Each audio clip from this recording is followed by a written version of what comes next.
C'est une forêt gigantesque, traversée par les plus puissants fleuves du monde. Elle couvre un tiers de l'Amérique du Sud. Des millions d'espèces animales, dont beaucoup nous sont inconnues, se partagent l'Amazonie.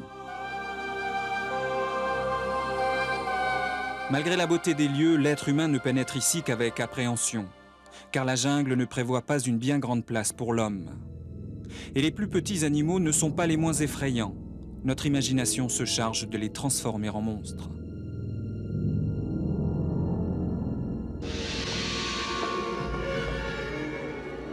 On monte, allez.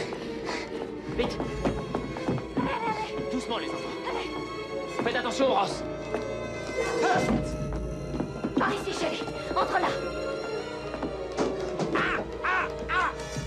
Ross. Vite. C'est invraisemblable. Il y en a partout. J'en avais jamais vu d'aussi agressif. Je crois qu'elle nous traque. Salut les enfants, je m'appelle Chris. Allez. Ross, mettez ça sous la porte. Vite. Oh mon Dieu. Smyrna. Ça fait peur. Ça fait plutôt peur. C'est impressionnant comme un animal est gros. Hein. Non, j'ai très peur des araignées. Et quand j'aime bien en voir comme ça, mais j'aimerais pas en avoir une chez moi. Si les araignées sont souvent l'objet d'une profonde phobie, elles provoquent en revanche chez certains une véritable fascination. Chaque année, des milliers de visiteurs se pressent aux rencontres entomologiques, comme l'automne dernier à Vincennes. L'espace consacré aux mygales est parmi les plus fréquentés. En Europe, ces derniers temps, un étrange engouement s'est fait jour. On compte aujourd'hui en France plus de 200 éleveurs. Il n'est pas rare qu'ils possèdent chez eux plusieurs milliers de ces étranges animaux de compagnie. Parmi les 2000 espèces recensées, une seule, l'atrax d'Australie, est considérée comme mortelle. Les morsures sont très rares et ne provoquent généralement qu'une forte douleur. Mais ces passionnés, prêts à tout pour se procurer la plus rare ou la plus belle des mygales, ne semblent pas indifférents à sa sinistre réputation. La peur et le danger sont un peu le piment de ces collections. Ce qui m'intéresse, c'est les espèces rares, pour faire des hybrides après. Après, je les élève, et une fois qu'elles sont grandes, je les accouple, et après, je fais des hybrides avec. Je trouvais ça dingue, les gens qui étaient comme ça, et ça m'a pris comme ça, sans que je m'en rende compte, quoi. J'ai commencé avec 3 mygales, je suis tombé amoureux d'autres, et puis ainsi de suite. Après la reproduction, on découvre toujours plein de choses dans les mygales. Hein. La mue, il y a toujours plein de trucs qu'on découvre, c'est fabuleux. C'est vrai qu'il y a des gens qui en ont beaucoup comme ça. Je réponds tout à l'étape 2, 3. Je peux pas, moi. C'est moche, c'est horrible. Si tu étais en face d'un éleveur, qu'est-ce que tu lui dirais? Eh ben, que sa collection est plutôt bizarre. Vous avez de collection? Ouais. Ah d'accord.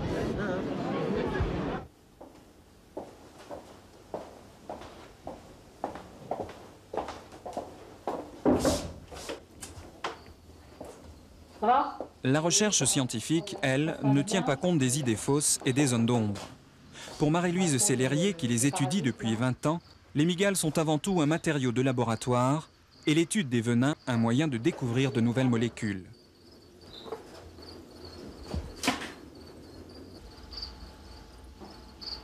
Marie-Louise Sellerier manipule les mygales avec prudence, mais dénonce tout de même quelques idées reçues.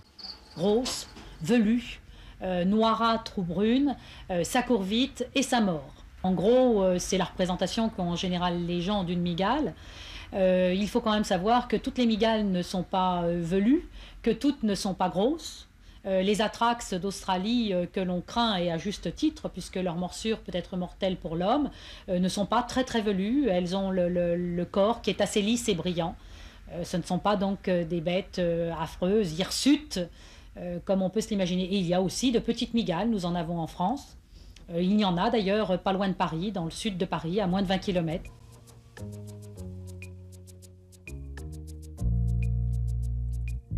C'est en France également, mais outre-mer, en terre guyanaise, que l'on trouve la plus grande des mygales, la Theraphosa leblondi, qui peut mesurer jusqu'à 28 cm.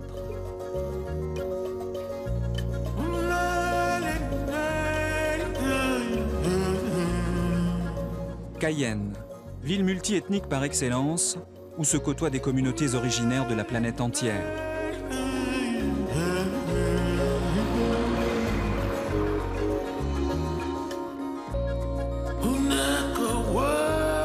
Les boutiques de souvenirs vendent du bois précieux, des papillons et une grande quantité de mygales naturalisées qui sont désormais la spécialité régionale incontournable.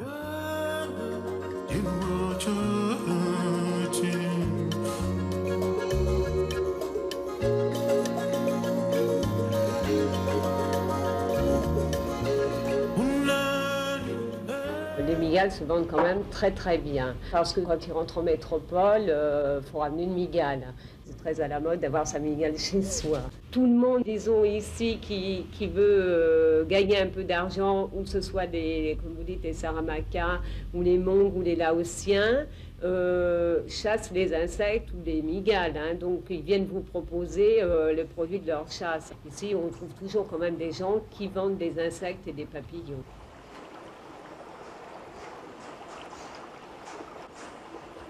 Ce village isolé, accessible seulement par le fleuve, est habité par quelques Saramacas, descendants des esclaves qui avaient fui les plantations et trouvé refuge dans la forêt.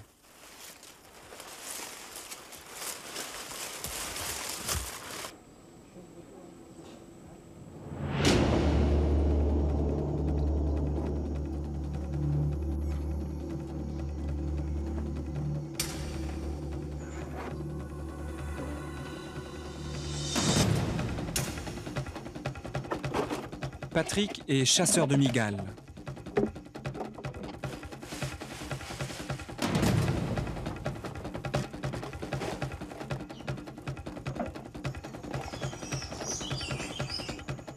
Il connaît parfaitement cette forêt et la parcourt sans appréhension. Elle lui procure l'essentiel de ses revenus. Les mygales sont des animaux sédentaires et une chasse intensive autour du village nuirait à leur reproduction. C'est pourquoi les recherches de Patrick l'emmènent très loin en forêt, et souvent pendant plusieurs jours.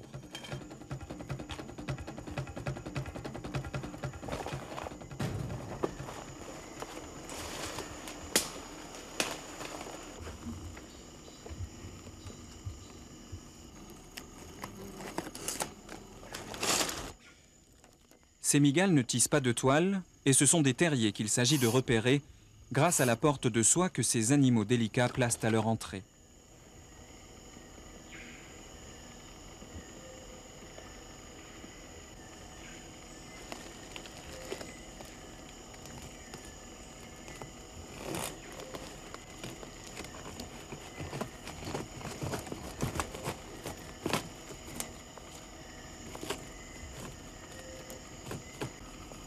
Si Patrick évite toute manipulation, ce n'est pas par peur d'une morsure. Le plus gros danger, ce sont les poils urticants que la mygale peut projeter sur son agresseur en frottant son abdomen au moyen de ses pattes arrière. Ces petites lances empoisonnées qui provoquent démangeaisons et allergies se comptent par milliers au millimètre carré.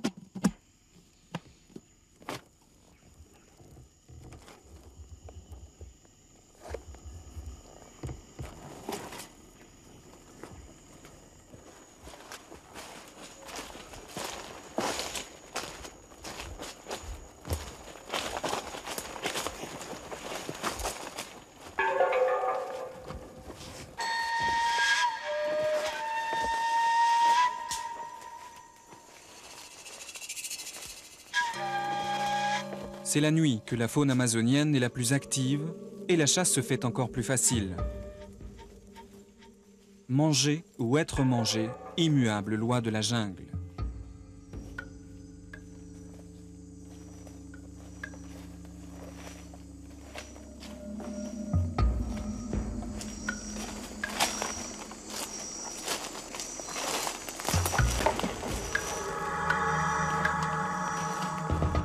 Pour capturer la Theraphosa, Patrick dispose d'une technique efficace. Après avoir chassé l'animal de son terrier avec des vapeurs d'essence, une lame de couteau bien placée fait s'effondrer la galerie et coupe toute retraite.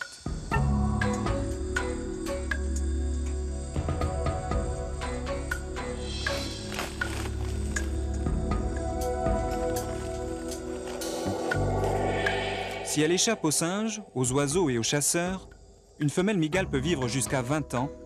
Le mâle, lui, ne dépasse pas 4 ans.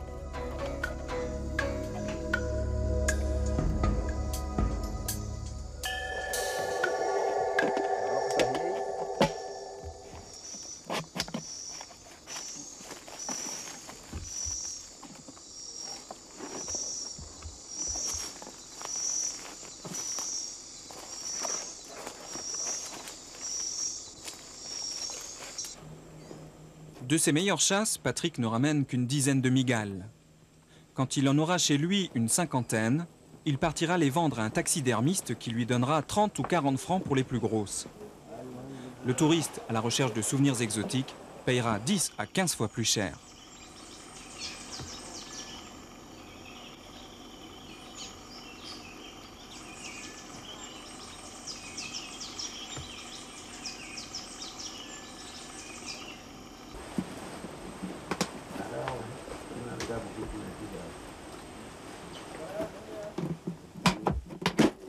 Pourquoi vous chassez les mygales? Mygales parce que il y a des gens qui disent voulaient de mygales.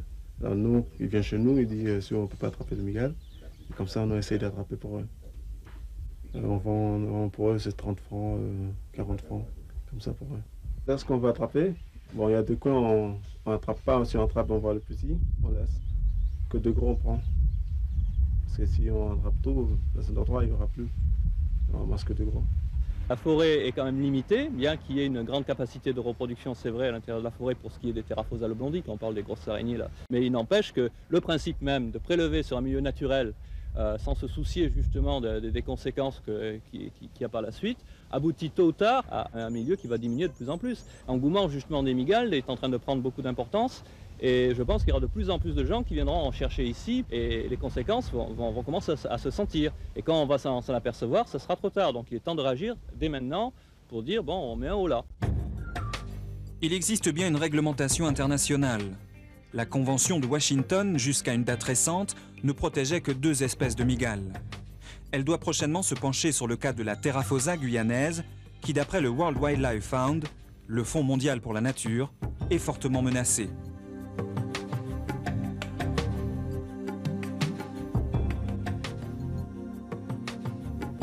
Récemment, tout récemment, en décembre là ou en janvier 95, tout le genre Brachypelma vient de passer sur la Convention de Washington. Donc toutes les mygales du genre Brachypelma sont protégées et sont en annexe 2.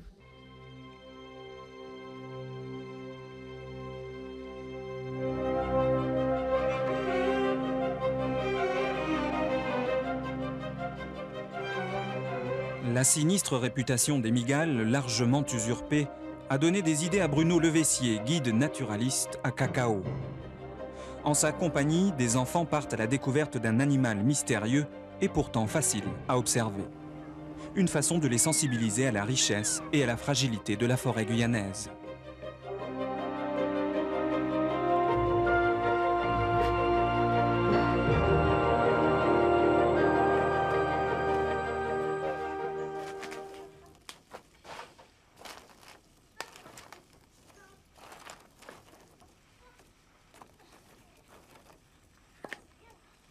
Hé les enfants, venez, j'ai trouvé un trou de mygale. Venez voir. Quoi? Attention, doucement, pas faire de bruit. Parce que sinon, elle va retourner dans sa cachette. Ouais. Elle veut. On a peut-être fait trop de bruit. Ça va, on va attendre un petit peu. Elle dort. Regardez les enfants. Wow, elle est grosse. Ça y est, elle sort. Hop, on va la frapper. On va faire attention. Hop là, voilà. On peut la toucher? Mais faut surtout pas toucher l'abdomen. C'est quoi? C'est la grosse partie qui est à l'arrière. Et pourquoi on peut toucher là, le truc? Oui, ça on peut toucher doucement, mais c'est pas... Oh, j'ai jamais touché une mygale. Quand on tape comme ça dessus. Wow. C'est pour ça qu'elle sort. Ah, les enfants sont beaucoup plus simples que les grands. C'est beaucoup plus facile, hein, beaucoup plus, disons, attentifs aux choses. Et puis ils ont envie de toucher, ils ont envie de sentir l'élément, quoi. Il n'y a pas des préjugés comme les adultes. Par contre, souvent les parents sont pas toujours, ils n'ont pas toujours des réactions qui sont identiques à celles des enfants et des fois les empêchent d'aller un petit peu trop loin. Bah, enfin, il faut quand même faire attention aussi. Il y a des dangers, il y a des choses pour lesquelles il faut faire attention. Donc les enfants, il faut pas toujours les laisser tout faire non plus. Faut voir les poils urticants comme elle est là. Et puis ça, attends. Et ça, ce sont les peignes à soie. Après, tu la relâches. Et après, on va la relâcher, bien sûr. On va la laisser dedans. Hein. Il n'y a pas d'animal inutile ou nuisible dans la forêt. Félix Tiuka, président de la Fédération des organisations amérindiennes, rappelle que pour son peuple, il n'est pas pensable de vendre une araignée. Dans la représentation sociale, culturelle et spirituelle que se font aujourd'hui les Kali'na, il y a un respect mutuel, il y a une sorte d'intimité qui régit un peu les règles entre l'araignée. On ne verra pas par exemple les enfants s'amuser à tuer des araignées. Bien au contraire, il y aura un rapport de respect parce que c'est quelque part, donc les relations sont intimes et ça reste profond.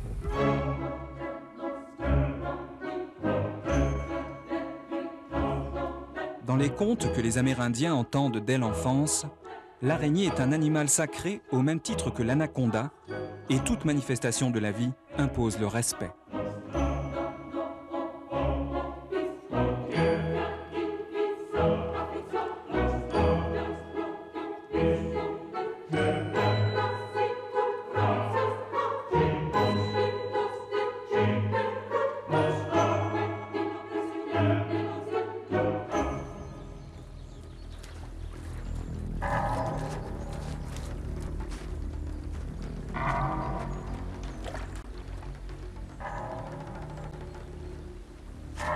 Mimi, bouge pas! Mimi, attention!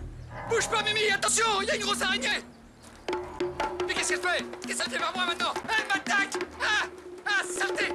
Saleté! Pétasse! Pétasse! Connasse! Ah! Ah! Tire-toi! Tire-toi! Pétasse! Pétasse! Oh! Oh! Oh! Ah! Oh! Ah! Ah! Oh, la... Oh!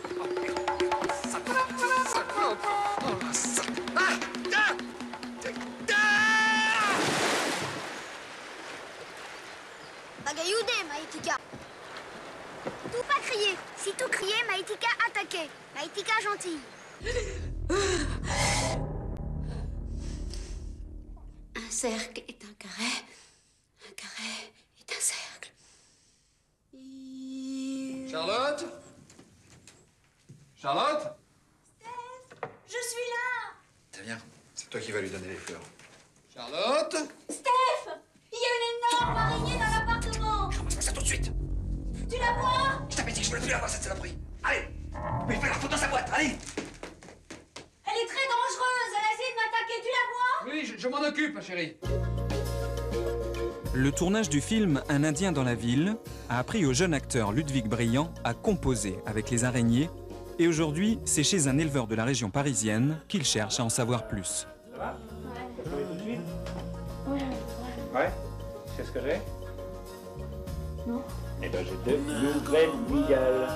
On va aller voir ça tout de suite. Membre d'une association qui compte des adhérents en Allemagne, en Angleterre et en France, Robert Tomasini est un de ces éleveurs amateurs passionnés qui travaillent à la lisière de la recherche scientifique. Pour lui, l'élevage est avant tout un moyen d'éviter les prélèvements sur le terrain. Oh, affreux. Elle veut plus sortir, la gueuse. Tiens. C'est une teubée trop bien. Tu leur donnes des noms? Non, je sais que j'en ai quelques-unes. Non, non, pas du tout. Je les compare toujours à des voitures. T'as vu, les voitures de Formule 1 quand ça démarre? Ouais. D'un seul coup. Là, tu vois, elle commence à avoir chaud, elle s'énerve. On va la ranger, hein. On va la ranger. Non, n'aie pas peur, n'aie pas peur. J'ai eu peur, vraiment. Ouais, mais c'est normal. Je vais te montrer, j'ai des grosses Terraphosa, là. La première fois, j'avais assez peur parce que je connaissais pas les mygales. C'était chez un dresseur de mygales qui s'appelle Guy de Mazur. Et ça s'est assez bien passé parce qu'il m'a, habitué au fur et à mesure. Quand on est enfant, on n'a pas encore peur de ces animaux-là, et c'est adulte, on commence à avoir peur. Tu vois que les garçons en ont moins peur que les filles, plutôt? Ouais, je pense. Parce que les filles, déjà, elles sont un petit peu chauchottes.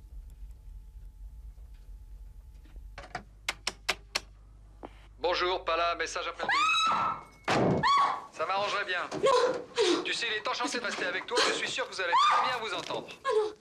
À mon avis, c'est une des plus belles. Hein.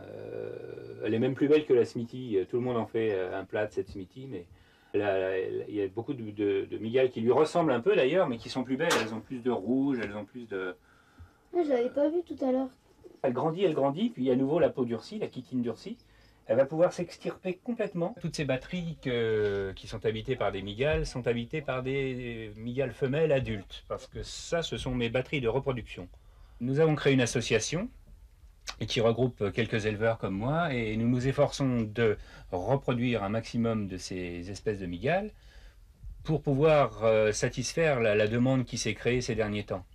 Enfin, moi, je trouve que c'est un animal passionnant, de par son comportement. Bon, par ailleurs, ce que j'aime aussi beaucoup, c'est aller dans les pays là où elles se trouvent, pour les observer, bon, ces pays-là sont magnifiques. Hein.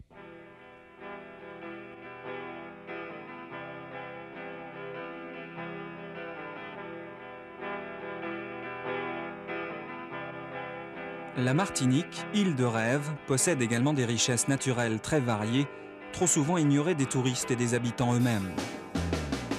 C'est ici, près de Saint-Pierre, qu'on trouve la plus belle mygale du monde, l'Avicularia versicolor. Mais il faut l'œil exercé de Robert Tomasini pour la repérer sur ces sentiers de la montagne pelée.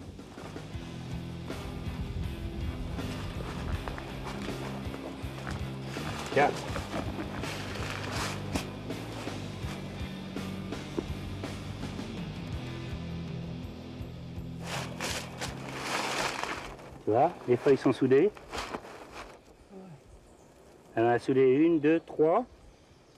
Elle a une petite galerie de soie avec une sortie ici.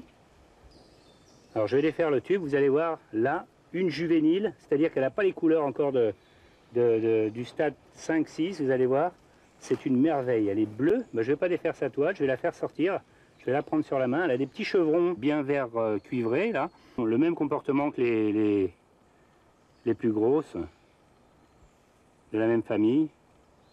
Vous voyez, quand je vous disais que c'était un bijou, car là il y a un petit rayon de soleil, elle est toute bleue.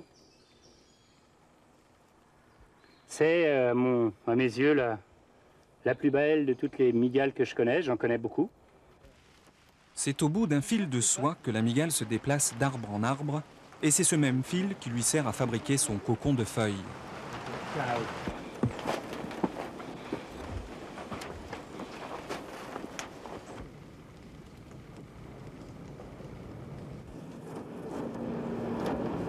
Qu'est-ce que tu as trouvé de beau? Ah oui, elle est magnifique. C'est un mano à mano.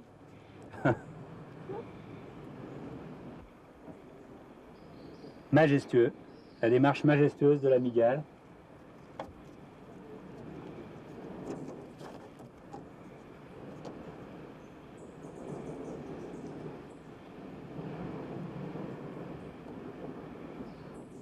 Ah, vous avez l'œil, hein, moi j'étais passé devant, je ne l'avais même pas vue.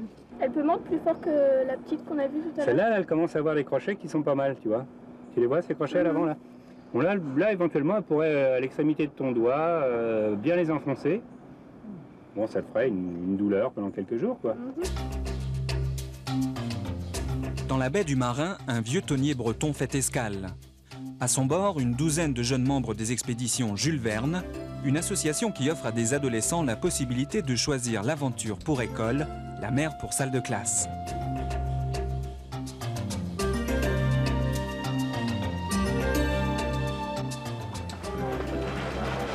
Leur curiosité pour la nature les a poussés à inviter à leur bord Robert Tomasini. Et à cette taille-là, ils ont quel âge? Là, environ 1 an et demi. Vous savez, les mygales, ça fait partie des arthropodes. Arthropodes, c'est les insectes, les grands traits. Hein, c'est les insectes, les arachnides, c'est-à-dire araignées, mygales, scorpions, toujours dans les grandes lignes, et puis les crustacés. Le céphalothorax, où sont articulées les pattes, mais voilà. Elle est très obéissante. L'autre, elle est à l'envers. Voilà. Elle s'appelle versicolore parce qu'avec la lumière, vous verrez ça sur l'adulte, les couleurs ne sont pas toujours semblables. Elle est parfois brune, rousse, parfois violette, irisée. Vous allez voir, c'est très très beau. Et elle voit quelque chose? Ça voit très mal. Il y a 4 paires d'yeux qui sont à l'avant du céphalothorax, là juste avant les crochets. Et elle en a 4 paires, mais en fait, ils ne servent pas à grand chose, elle ne voit pas très clair. En las patas que araña un poquitito. ¿Cómo se... L'araignée de nos cauchemars, laide, velue, agressive et mortelle, doit beaucoup à notre ignorance et à nos fantasmes. Pourtant, la mygale est un passionnant sujet d'observation pour le naturaliste. Mieux la connaître est le meilleur moyen de s'affranchir de nos peurs.